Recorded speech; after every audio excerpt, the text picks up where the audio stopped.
الحمد للہ رب العالمین والعاقبۃ للمتقین والصلاة والسلام علی سید المرسلین۔ ناظرین کرام السلام علیکم ورحمۃ اللہ وبرکاتہ۔ ایمانی صفات کا عنوان لے کر آپ کی خدمت میں حاضر ہوں۔ ایمانی صفات کے منافی مخالف جو چیزیں ہیں ان باتوں سے آپ کو آگاہ کر رہا ہوں۔ شہاب سے روایت ہے رضی اللہ عنہ، صحابی ہیں، کہ اللہ کے رسول صلی اللہ علیہ وسلم نے فرمایا، مسند احمد کے اندر یہ روایت موجود ہے کہ دخل الجنت رجل فی ذباب، ایک آدمی جنت میں داخل کیا گیا ایک مکھی کی وجہ سے۔ وجہ ایک مکھی بنی ہے۔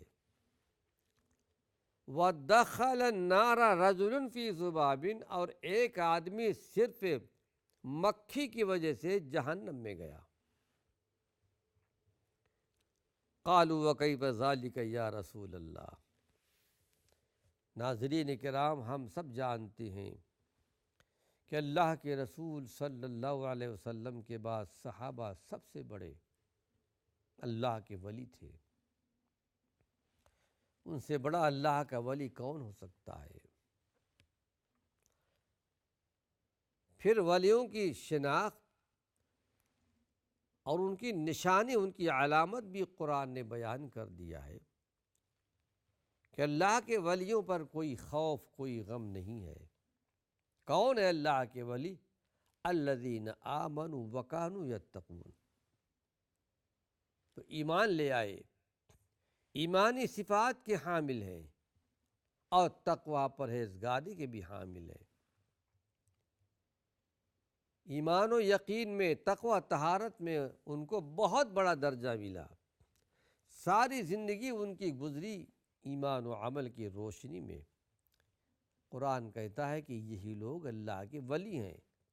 لہم البشریٰ فی الحیات الدنیا وفی الآخرہ، انہی کے لیے بشارت ہے دنیاوی زندگی میں بھی، آخرت والی زندگی میں بھی۔ لیکن یہ صحابہ غیب کی بات نہیں جانتے تھے۔ وَكَيْفَ ذَلِكَ يَا رسول اللہ، یہ کیسے ہو سکتا ہے اللہ کے رسول صلی اللہ علیہ وسلم؟ تو آپ نے ارشاد فرمایا کہ مر رجلان علی قوم لہم صنم لا یجوزہ احد حتی یقرب لہ شیئا، کہ دو آدمی ایک ایسی قوم کے پاس سے گزرے کہ جن کے پاس ایک صنم تھا، ایک عبادت خانہ تھا، بت تھا، بہت بڑا بت، اور وہاں کے رہنے والوں کا یہ طریقہ تھا، وہاں سے کسی کو نکلنے کی اجازت نہیں دیتے تھے جب تک کہ کوئی چیز ان پر چڑھاوے نہ چڑھا لے۔ یہ ہمارا صنم ہے، ہمارا معبود ہے، ہمارا بت ہے، کچھ نہ کچھ چڑھا کر کے جاؤ۔ فقالوا لأحدہما، ان دو آدمیوں سے ان لوگوں نے کہا، دو آدمیوں میں سے ایک کو، قرب،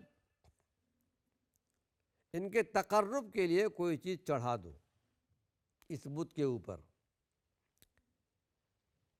قال لیس عندی شیء اقرب، میرے پاس ایسی کوئی چیز نہیں ہے جو تمہارے معبود پر، تمہارے صنم پر، تمہارے اس بت پر میں چڑھاؤں، میرے پاس تو کچھ بھی نہیں ہے۔ قالوا لہ، تو ان لوگوں نے کہا، قرب ولو ذبابا، تمہیں یہ کرنا ہوگا، اگرچہ ایک مکھی مار ہی کر چڑھا دو، اگر کچھ تمہارے پاس نہیں تو یہی کام کرو۔ فقرب ذبابا فخلوا سبیلہ، انہوں نے اپنی جان بچانے کے لیے ایک مکھی کو مار کر اور اس کو اس کے صنم پر، اس کے معبود پر چڑھا دیا۔ تو اللہ کے رسول صلی اللہ علیہ وسلم نے ارشاد فرمایا، فتویٰ دیا کہ فدخل النار، جہنم میں داخل ہو گیا۔ وقالوا للآخر، اب دوسرے آدمی سے کہا، دو آدمی تھے یہ، اور دونوں ظاہر ہے کہ مسلمان تھے، توحید والے تھے۔ آپ سے پہلے کا زمانہ کا واقعہ بیان فرما رہے ہیں، بہت سارے واقعات آپ نے بیان فرمائے تھے جو پچھلی قوموں میں جس بات کا رواج تھا یا جو باتیں ہو چکی تھیں۔ دوسرے آدمی سے کہا قرب، اب تم بھی کچھ چڑھاؤ۔ تو اس نے کہا ما کنت لیقرب لأحد شیئا من دون اللہ عز وجل،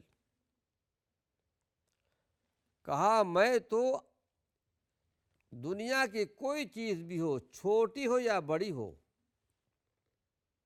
اللہ کے ما سوا میں کسی کے تقرب کے لیے کوئی چیز کسی پر نہیں چڑھاؤں گا۔ صاف انکار کر دیا۔ حالانکہ دیکھا اپنے سامنے کہ ہمارا یہ آدمی چھوڑ دیا گیا ہے، لیکن جب انہوں نے انکار کیا فَضَرَبُوا عُنُقَهُ فَدَخَلَ الْجَنَّةَ، ان کی گردن مار دی گئی۔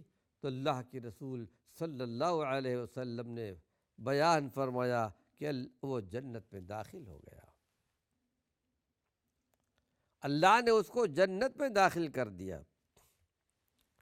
اس حدیث سے یہ بات ثابت ہوئی کہ جو آدمی غیر اللہ کے تقرب اور تعظیم کے لیے جانور ذبح کرتا ہے اس پر اللہ کی لعنت ہے۔ تو اب یہاں آئیے کچھ مسائل آپ کے سامنے پیش کر رہا ہوں۔ یہ حدیث جو آپ کے سامنے بیان کی گئی کہ حدیث میں اللہ کے رسول صلی اللہ علیہ وسلم نے سب سے پہلے غیر اللہ کے لیے ذبح کرنے والے پر لعنت بیان فرمائی۔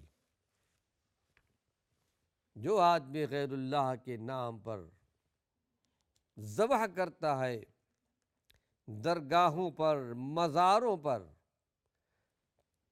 چاہے کہ وہ اللہ کا نام لیتا ہو لیکن قرب کسی اور کا ہے، تو اللہ کے رسول صلی اللہ علیہ وسلم نے اس پر بد دعا فرمائی ہے کہ اس پر اللہ کی لعنت ہے۔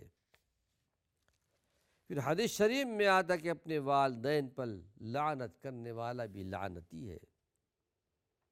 اس سے اس بات کا پتہ چلتا ہے کہ اگر تم کسی کے والدین پر لعنت کرو گے تو وہ تمہارے والدین پر لعنت کرے گا۔ اللہ کے رسول صلی اللہ علیہ وسلم نے منع فرما دیا، اپنے والدین پر لعنت مت کرو۔ کہا کہ کس طرح لعنت کریں گے؟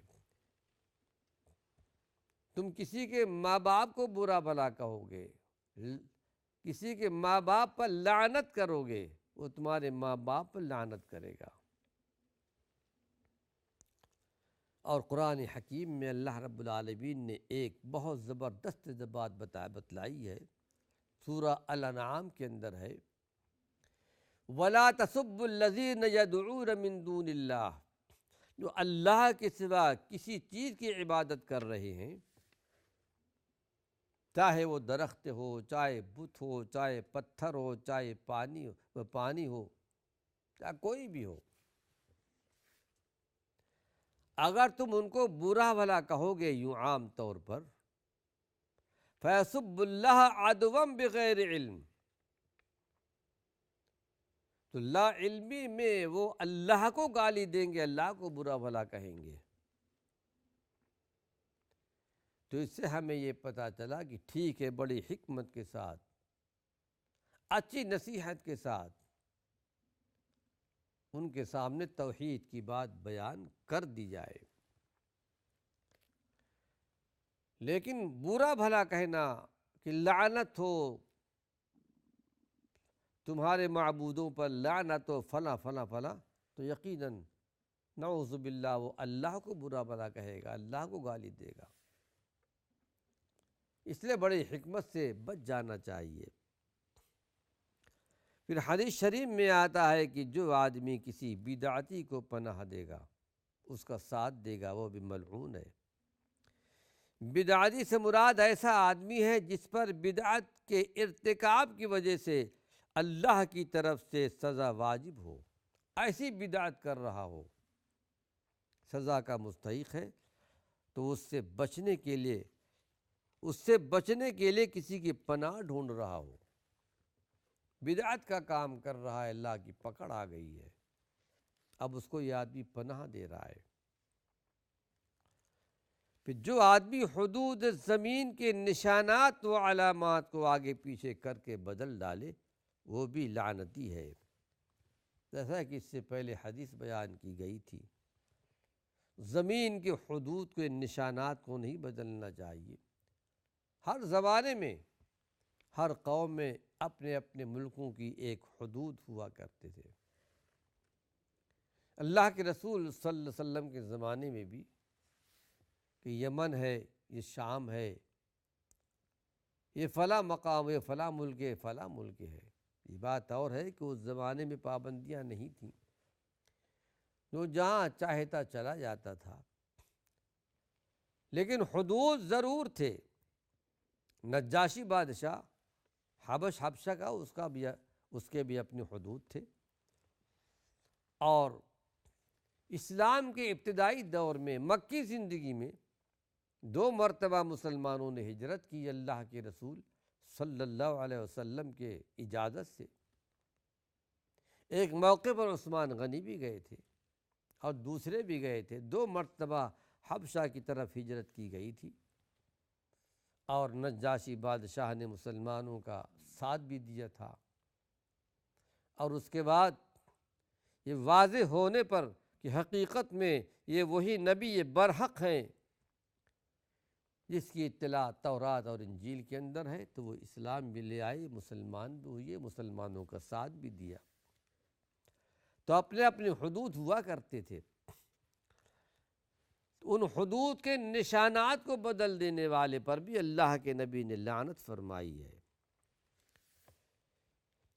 کہ جو زمین کے 2 ملکوں کی حدود ملکیت کو متعین کرتے ہوئے اور اس کے نشانات کو بدلنے سے پڑوسیوں کا حق مارنا مقصود ہو۔ پھر کسی ایک مکھی کا چڑھاوا چڑھانے کے سبب ایک آدمی کو جہنم میں داغنے کا واقعہ بڑا ہی عبرتناک ہے۔ یعنی غیر اللہ کے نام پر اگر کوئی آدمی کتنی چھوٹی سے چھوٹی چیز کو بھی اگر ایک تنکا ہو، ایک دانہ ہو، ایک رائی کے دانے کے برابر بھی کیوں نہ ہو، وہ اللہ کے نزدیک بہت بڑا ہے، یہ شرک اکبر ہے اور جہنم میں لے جانے کا سبب بن سکتا ہے۔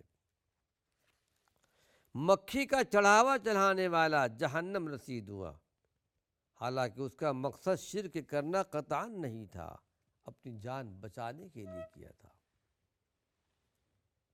توکل اللہ کی ذات پر نہیں تھا۔ ابراہیم علیہ السلام آگ میں ڈالے جا رہے تھے، لیکن توکل کا دامن نہیں چھوڑا، جبریل امین تشریف لائے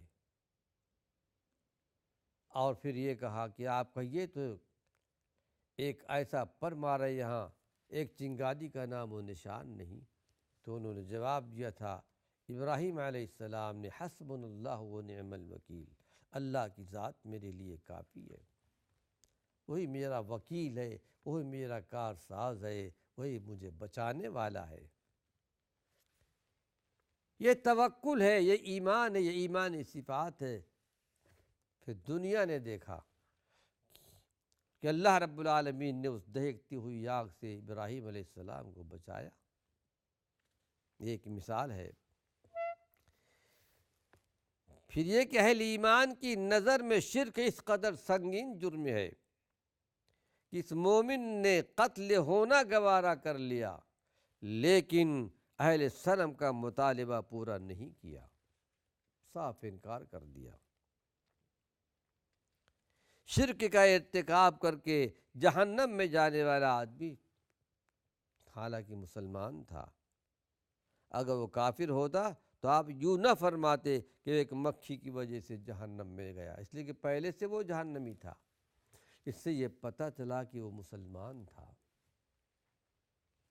اس حدیث سے ایک دوسری حدیث کی تائید بھی ہوتی ہے جس میں اللہ کے نبی صلی اللہ علیہ وسلم نے ارشاد فرمایا تھا، الجنت اقرب الی احدکم من شراک نعلہ والنار مثل ذلک۔ بخاری شریف کی روایت ہے، جنت اور جہنم تم میں سے ہر ایک کے جوتے کے تسمے سے بھی زیادہ قریب ہے۔ یعنی ایک چھوٹی سی چیز تمہیں جنت میں لے جانے کا سبب بن جائے گی، یا ایک چھوٹی سی چیز جہنم میں لے جانے کا سبب بن جاتی ہے۔ اللہ سے دعا ہے پروردگار عالم ہم سب کو اس سے محفوظ اور مامون رکھے۔ اب یہ ایمانی صفات کے تعلق سے اس کی جو منافی، اس کے خلاف چیزیں ہیں، اس میں ایک چیز یہ بھی ہے، جہاں غیر اللہ کے نام پر ذبح کیا جاتا ہو، جس مقام پر، جس اسٹیج پر، وہاں اللہ تعالیٰ کے نام پر ذبح کرنا بھی جائز نہیں ہے۔ اگر کسی مقام پر غیر اللہ کے نام پر ذبح کیا جاتا ہو، مکان مخصوص کر لیا گیا ہو، بعد میں چہ جائے کہ وہاں پر وہ چیز بند کر دی گئی ہو، لیکن وہاں پر اللہ کے نام سے ذبح کرنا بھی جائز نہیں۔ اس مسئلے کو یاد کر لیجیے۔ کوئی ایسا مقام، ایسا استھان ہو جہاں غیر اللہ کے نام پر ذبح کیا جاتا رہا ہے، بھلے سے وہاں چھوڑ دیا گیا ہو، ایک زمانہ گزر گیا ہو، لیکن اس کے بعد وہاں اللہ تعالیٰ کے نام پر ذبح کرنا جائز نہیں ہے۔ ہاں، جن چیزوں کی اجازت اللہ رب العالمین نے دی ہے۔ جاہلیت کے زمانے میں مشرکین مکہ بھی حج کرتے تھے، عمرہ کیا کرتے تھے، طریقہ ان کا غلط تھا، یہ چیز باقی رکھی گئی لیکن طریقے بدل دیے گئے۔ ناظرین کرام، وقت ختم ہو چکا ہے، اللہ نے چاہا دوسرے حلقے میں کچھ باتیں بیان کی جائیں گی ایمانی صفات کے تعلق سے۔